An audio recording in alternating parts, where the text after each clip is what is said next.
Bismillah, alhamdulillah, wassalatu wassalamu ala rasulillah. Patepang deui dinten ieu dinten Sabtu kaping 24 Januari 2026. Masih dina surat Maryam ayat ka 64 na. Mangga urang awitan. A'udzubillahi minasyaitonirrajim. Bismillahirrahmanirrahim. Wa ma natanazzalu jeung henteu nurunkeun kami nurunkeun naon bae oge ti Allah subhanahu wa ta'ala illa bi amri rabbik kajaba eta teh dengan perintah Allah pangeran anjeun. Jadi waktu harita Kangjeng Rasul ditaros ku umat-umat kaum Quraisy. Ya Rasulullah, nah teu aya deui wahyu cenah nu dongkap ka mana malaikat Jibril teh teu aya cenah dongkap deui. Saur Rasul, besok atawa enjing isuk cenah aya Rasul arek nurunkeun deui wahyu. Tah sapada harita turun ayat ieu. Jadi teu aya kecuali eta teh parentah Allah. Jadi kedah nyebutkeun naon? Insyaallah enjing bakal turun deui wahyu. Kedah nama nyebut kitu. Pananging waktu harita Rasul teu acan dikabaran yen eta teh bahasa insyaallah teh kedah diterapkeun. Urang maina tos terang kedah nyebat insyaallah abdi dongkap ka anjeun enjing. Hayu cenah diangkir linggih diundang lenggah insyaallah ayeuna ka ditu. Kitu kedah nganggo insyaallah. Sabab sadayana ge illa bi amri rabbik kajaba eta teh parentah atawa izin Allah pangeran anjeun. Saterasna lahu eta tetep pikeun Allah naon anu ngagaduhan ma baina aidina di antara payeuneun abdi sadayana wa ma khalfana jeung naon ayeuna anu aya di pengkeureun abdi sadayana.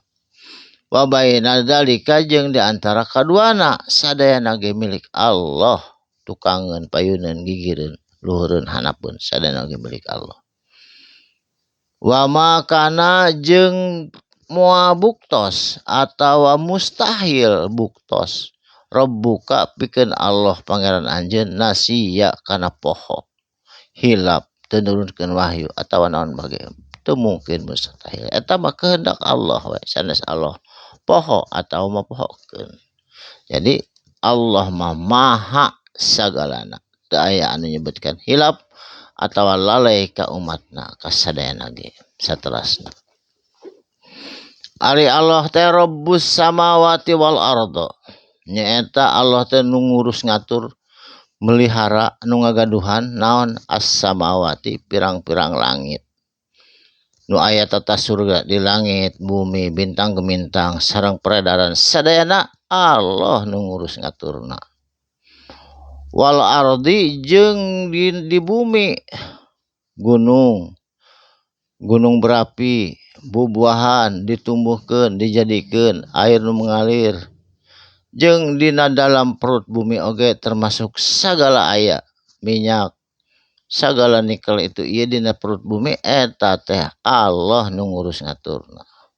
Di mana deui wa ma bainahuma jeung di antara kaduana awang-awang anu sakitu luasna atmosfer gaya tarik bumi gaya tarik bulan jeung sadayana oge ruang hampa eta Allah nu ngurus ngaturna. Tah ku kituna fa'budhu mangka kudu ibadah anjeun kabeh hu ka Gusti Allah. Pastabir jeung kudu sabar tina perintah Allah. Di ibadatihi kana ibadah atawa dina ibadah ka Gusti Allah. Sabar kumaha hudang subuh bari tunuh. Maksakeun ka cai bari tiris.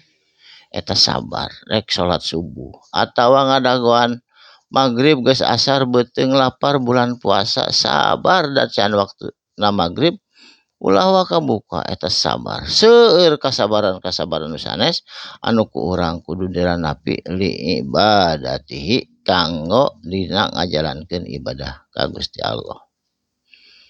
Saterasna hal ta'lamu nah anjeun apal lahu kana yen sanyana ari itu Gusti Allah samian teu aya nu sami jeung anjeunana, teu aya nu menyerupaina, teu aya nu setara sareng anjeunna. Walam yakul lahu kufuwan ahad, teu aya anu sebanding, teu aya nu setara ka Allah Subhanahu wa taala. Allah mah maha sagalana, teu sampurna sagalana. Ari makhluk mah seueur kakirangan teu sampurna. Jadi moal ulah dibandingkeun. Allah di arasan sanes di aras ngadungkuk kitu da eta mah ngan kur nyebatkeun unggul. Allah mah teu terang di mana ayana, di mana tempat oge aya. Jadi eta mah terlalu dalam, tauhid kudu diaos. Ukituna urang mah tos we nampi kodo sareng qadar ti Allah anu sae anu awon eta sadayana oge paparin Allah Subhanahu wa taala. Barakallahu li wa lakum, mugi aya manfaatna dina dinten ieu dinten Sabtu. Kalian insyaallah patepang deui dinten Senin dina waktu sareng gelombang anu sami.